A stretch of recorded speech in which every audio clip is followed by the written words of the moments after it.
100 years. A full century of blackmail, extortion, violence, gang wars, and human trafficking. For your average law-abiding Japanese citizen, there's nothing worth celebrating here. But for the thousands of devoted members of Japan's largest Yakuza crime syndicate, this was a milestone to be proud of. Founded all the way back in 1915, the Yamaguchi-gumi, or Yamaguchi Association, had seen its fair share of highs and lows. From the brink of collapse to underworld dominance, they managed to retain their title as Japan's largest organized crime group for decades. And by 2015, as their centennial approached, they were still holding on to that, prestigious title. And yet, behind the scenes of this glamorous 100-year anniversary, cracks were beginning to show. Dwindling membership numbers, shrinking revenues, and to add even more oil to the fire, the Yamaguchi-gumi was on the verge of an upheaval that few could have predicted. Because that same year, Japan's most dominant underworld organization split. And we're not just talking about the defection of a few dozen or even a few hundred gangsters here. This was a split in every sense of the word, one that saw some very high-ranking veteran members of the Yamaguchi-gumi just leave to create their own thing. The question is, why? Why would such a historic and influential, yet constantly shrinking criminal organization like the Yamaguchi-gumi just split up so suddenly? Especially in times when the Yakuza as a whole are considered to be somewhat of a dying breed, that increasingly relies on unity and solidarity in order to survive in modern times. Well, let's find out together, as we take a deep dive into the history of the most important crime bosses and factions behind this entire split. The rivalries, the petty drama, and everything else that led to one of the most significant events in recent Japanese organized crime history. Are you enjoying today's deep dive into Yakuza history? Then that like button down there is just waiting for you to give it a little click. And if you want to see more of this type of content in the future, then consider subscribing to the channel and perhaps even supporting me on Patreon, starting at the humble price of just $1 per month. But now, let's find out how Japan's biggest Yakuza gang is breaking apart. This is the Yamaguchi-gumi split. Explained.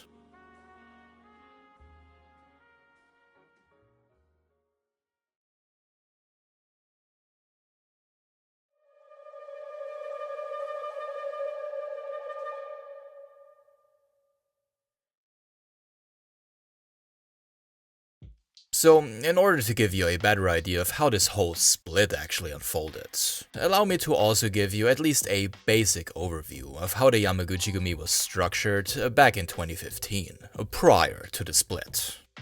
Traditionally, major Yakuza syndicates like the Yamaguchi-gumi are composed of numerous smaller factions, all operating under a unified umbrella with centralized leadership at the top.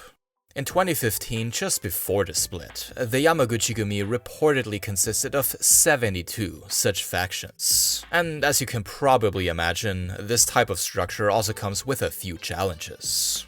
Disagreements between these factions, members, and bosses are pretty much inevitable, and it is one of the main responsibilities of the Kumicho, the boss of the entire organization, to ensure that such conflicts don't spiral out of control.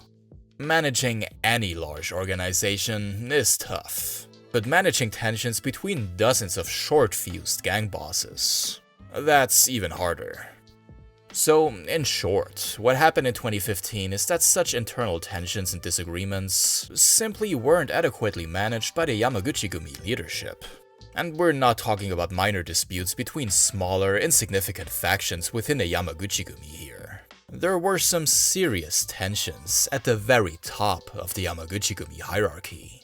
The origins of the 2015 split can largely be traced back to rising frictions between two Yamaguchi-gumi factions, the Yamaken-gumi and the Kodo-kai, the two largest and most influential factions within the entire organization, each with their own rich and storied history. And you just know I can't help but delve a bit deeper into said history. So let's start with the Yamaken-gumi. The Yamaken-gumi got its name from its founder, Yamamoto Kenichi, or Yamaken for short. Like many young Japanese men at the time, Yamaken began his Yakuza career in the early 1950s. It was of course a period of rapid growth for the Japanese underworld, and the Yamaguchi-gumi was no exception. At the time, the organization was thriving under its third-generation leader, Taoka Kazuo. This was truly a golden era for the Yamaguchi-gumi, with new members joining in large numbers, including the young Yamaken, who would soon make a name for himself within the organization. In 1951, he became a disciple of Yasuhara Masao, chairman of the Yamaguchi-gumi affiliated Yasuhara-kai. Over the years, Yamaken's reputation grew, mainly through acts of sheer violence. Probably the most infamous incident was his involvement in a 1953 attack on actor and singer Tsuruta Koji, whose manager had made the fatal mistake of saying no to an offer made by then Yamaguchi-gumi boss Taoka Kazuo. It was none other than Yamaken who hit the young star over the head with a bottle of whiskey, sending a clear and brutal message not just to Tsuruta and his manager, but to the entire Japanese entertainment industry. Crossing Taoka Kazuo and the Yamaguchi-gumi came at a steep price. This was an incident that marked a pivotal moment in the gang's history in terms of cementing its grip on Japan's entertainment industry. Something that they weren't shy to flex at every possible occasion. In 1954, just a year after the infamous Tsuruta Koji incident, Yamaken was involved in yet another violent act, this time targeting the leader of the Tanisaki-gumi, a local rival of the Yamaguchi-gumi. This attack earned him a 3-year prison sentence, and it is said that to make his underling's jail time a bit more tolerable, Yamaguchi-gumi boss Taoka Kazuo sent none other than the incredible Misora Hibari, one of Japan's biggest ever musical and cultural icons, to personally pay Yamaken a visit. I've also read somewhere that it was Misora that told Yamaken that a face with no eyebrows looks kinda silly, prompting the gangster to later get a hair transplant to fix the problem. A 3 out of 10 hair transplant at best if you ask me, but I give the man an A for effort. But thankfully for Yamaken, his time behind bars would pay off handsomely in more than just one way. Upon his release, Yamaguchi-gumi boss Taoka Kazuo himself exchanged his sake cups with Yamaken, symbolizing a direct and formal bond between the two. And with that, at just 32 years old, Yamaken had secured a position directly under the Kumicho of Japan's fastest-growing criminal organization. But it also marked the beginning of a highly influential and mutually beneficial criminal relationship. Yamaken's rising status was solidified in 1961 when he established his own faction within the Yamaguchi-gumi, the Yamaken-gumi. His influence continued to grow, and in 1971 he became the Yamaguchi-gumi's Wakagashira, the organization's second-in-command and Taoka Kazuo's right-hand man. Although Yamaken technically lost the election for this role within the organization, it was Taoka Kazuo's personal endorsement that ensured that he was awarded the position regardless. Yamaken's new role as Wakagashira naturally further elevated the prestige of his own faction within the syndicate as well, and under his leadership, it quickly became one of the most powerful factions within the Yamaguchi-gumi. Remarkably, Yamaken was also positioned to inherit the title of Kumicho, the #1 position within the entire organization. When Taoka Kazuo passed away in July of 1981, Yamaken was considered his natural successor, the main ingredient in a smooth transition that never happened. After participating in several large-scale gang conflicts during the late 1970s, Yamaken was incarcerated yet again, with his release scheduled for 1982. But destiny had other plans. Just months before his scheduled release, in February of 1982, Yamamoto Kenichi passed away from liver cirrhosis, a consequence of years of heavy drinking. The untimely death of Yamaken plunged the Yamaguchi-gumi into chaos, sparking a bitter succession battle. A succession battle that led to a large split within the syndicate. That's right, what happened in 2015 was an example of history repeating itself, more than anything. In June of 1984, after trying but failing to be elected as Taoka Kazuo's successor, veteran gang boss Yamamoto Hiroshi took half the Yamaguchi-gumi's then 13,000 members and formed his own organization, the Ichiwakai. The Ichiwakai later went on to compete against the Yamaguchi-gumi in the notorious Yamaichi War, one of the bloodiest and most influential conflicts in Yakuza history. If you're interested, I've covered this war in a bit more detail in my Yamaguchi-gumi history video. A shameless plug, I know. While the Yamaguchi-gumi ultimately emerged victorious from the Yamaichi War, reabsorbing most defected Ichiwakai members and factions, the Yamaken-gumi remained a cornerstone of its parent organization. Yamamoto Kenichi's legacy endured through his direct Yamaken-gumi successor, Watanabe Yoshinori, who then ascended to the position of 5th-generation Kumicho of the Yamaguchi-gumi in 1989. Watanabe would hold this position for an impressive 16 years, retiring in 2005, along the way further solidifying the Yamaken-gumi's power and influence within the Yamaguchi-gumi. Watanabe Yoshinori was then replaced as Kumicho of the Yamaguchi-gumi by Tsukasa Shinobu, founder and up until that point leader of the Kodo-kai, a Yamaguchi-gumi faction based in Nagoya. And in many ways, Tsukasa's appointment was where the seed that would eventually grow into the 2015 split was planted.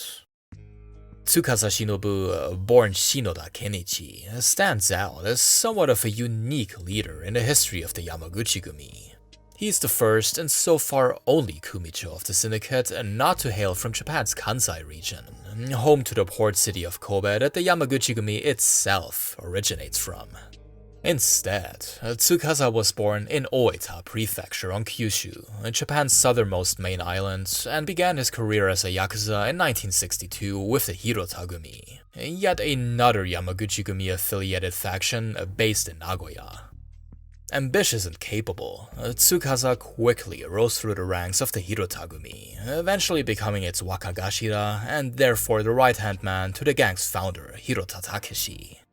During the Yamaguchi-gumi's bitter succession war in the early 1980s, Hirota initially considered siding with Yamamoto Hiroshi. You know, the same guy who took half the Yamaguchi-gumi in order to form the incredibly short-lived Ichiwakai. But it was thanks to the advice of none other than Tsukasa Shinobu that Hirota avoided a potentially disastrous choice. And so, instead of picking sides, Hirota simply opted to retire and disband the Hirota-gumi entirely. It was a defining moment in the life of Tsukasa Shinobu. With Hirota's blessing, he formed his own Yamaguchi-gumi affiliated gang in 1984, the Kodo-kai.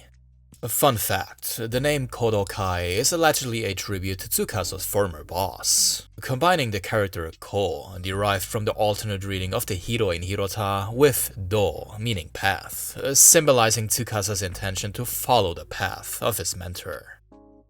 Under Tsukasa's leadership, the Kodo-kai flourished, absorbing dozens of local gangs over the next 2 decades. By the mid-2000s, it rivaled the Yamaken-gumi as one of the most influential factions within the Yamaguchi-gumi, until in 2005, Tsukasa handed the reins of the Kodo-kai to his longtime second-in-command, Takayama Kiyoshi, and assumed leadership of the entire Yamaguchi-gumi. This marked a significant shift within the organization. For decades, leaders connected to the Yamaken-gumi had held either the top spot or at least a second-in-command position. But with Tsukasa Shinobu, the Yamaguchi-gumi put a man born in Oita and raised as a Yakuza in Nagoya at the helm of the entire organization. It was a dramatic departure from the otherwise so Kansai-dominated leadership of the past. This dramatic shift in leadership under Tsukasa Shinobu left many within the Yamaguchi-gumi, particularly the large number of remaining members of the Yamaken-gumi faction, deeply dissatisfied, and as the focus of the organization shifted more and more towards Tsukasa's Kodo-kai, tensions naturally began to brew. Unsurprisingly, some of these tensions revolved around what else but money. Numerous factions were unhappy with the substantial financial contributions demanded by the new leadership. Others, however, also raised concerns about the general direction of the syndicate under Tsukasa's control. And by the time that Tsukasa Shinobu approached his 10-year anniversary as Kumicho of the Yamaguchi-gumi in 2015, his list of internal critics had grown significantly, while the membership numbers of the organization kept on shrinking.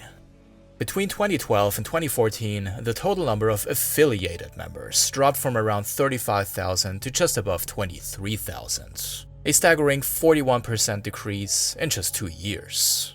While the Yamaguchi-gumi remained Japan's largest crime syndicate, such a rapid decline in membership underscored the challenges it faced.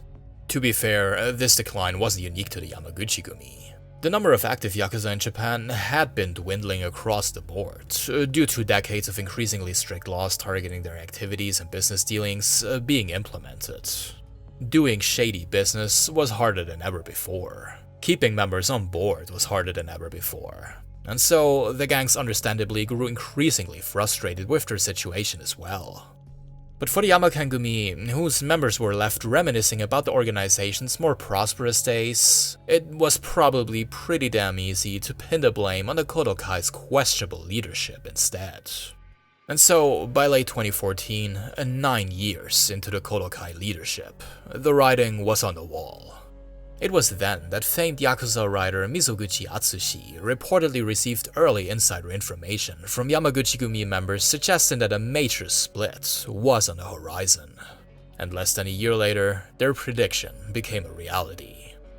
On August 27, 2015, the big news broke. The day prior, several factions of the Yamaguchi-gumi, led by the Yamaken-gumi, had officially split from their parent organization to form their own syndicate. Its name? Kobe Yamaguchi-gumi, a nod to the syndicate's origins in the port city and its century-long history with the Kansai region as a whole. A total of 13 Yamaguchi-gumi factions from across Japan, spearheaded by the Yamaken-gumi and the Takumi-gumi, the original syndicate's third largest faction, joined this new organization. At the helm of the newly established Kobe Yamaguchi-gumi was Inoue Kunio, the Yamaken-gumi's 4th-generation leader who was set to take with him several thousand members, instantly turning the Kobe Yamaguchi-gumi into one of the largest crime organizations in all of Japan. The split sent shockwaves through Japan's criminal underworld. Not only did it threaten the Yamaguchi-gumi's dominance, but it also sparked concerns among law enforcement about the potential violence that could come as a result. And with such high-ranking defectors and a significant loss of manpower, the original Yamaguchi-gumi leadership under Tsukasa Shinobu faced a serious challenge. But the ramifications extended beyond just the Yamaguchi-gumi. Other major crime syndicates such as the Sumiyoshi-kai, Japan's second-largest Yakuza organization, were now forced to re-evaluate their alliances in light of the split. For example, one of the Sumiyoshi-kai's largest factions, the Kohei-ika, sided with the newly formed Kobe Yamaguchi-gumi, despite its parent organization's recent efforts to maintain peace with Tsukasa's leadership.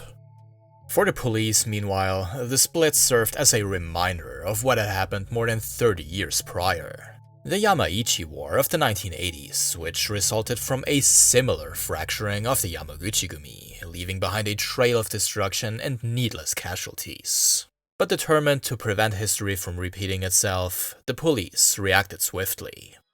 Following the split, Japanese law enforcement kept a close eye on the entire situation, anticipating the worst and preparing to intervene. The first step in addressing the conflict was to officially recognize the newly formed Kobe Yamaguchi-gumi as a designated crime group. A crucial first step, because without this classification, the organization would remain beyond the reach of laws designed to curb Yakuza activity. It wasn't until April of 2016, nearly 8 months after its formation, that the Kobe Yamaguchi-gumi was formally recognized as a Boryokudan, or designated crime group, finally enabling the authorities to take more decisive action. But by then, significant damage had already been done. Between late August 2015 and early March of 2016, 49 violent incidents between the two rival syndicates had already been recorded across multiple prefectures. Guns were fired, Molotov cocktails were thrown, cars set on fire. In one notable case, a gun was fired inside the offices of a Kobe Yamaguchi-gumi affiliated faction from Fukui Prefecture. One could be forgiven for expecting the whole thing to escalate into something akin to the infamous Yamaichi War. This escalating violence eventually prompted Japan's National Police Agency, or NPA, to officially declare the whole thing as an organizational conflict, which allowed for the establishment of enforcement headquarters specifically focused on mitigating the conflict and increasing the number of investigators involved. The NPA's goal here was not only to prevent the violence from spiraling any further, but also to shield the general public from getting caught in a crossfire. Eventually, gang members were even barred from entering certain rival territories altogether, with violations resulting in swift arrests.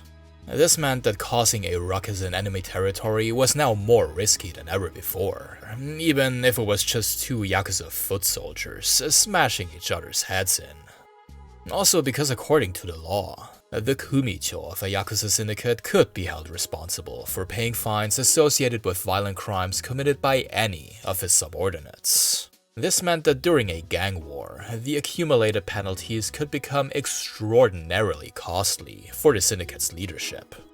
Additionally, the police also gained the authority to temporarily shut down Yakuza offices. Yes, the Yakuza have offices, if deemed necessary to control the situation at hand. And that is exactly what eventually ended up happening to the offices of the Yamaken-gumi and several other factions on both competing sides as the conflict lingered on for years. These efforts certainly helped in somewhat slowing down the violence, but tensions persisted. Between early 2016 and late 2019, an additional 71 violent incidents were recorded, bringing the total up to 120 since the split occurred 4.5 years earlier.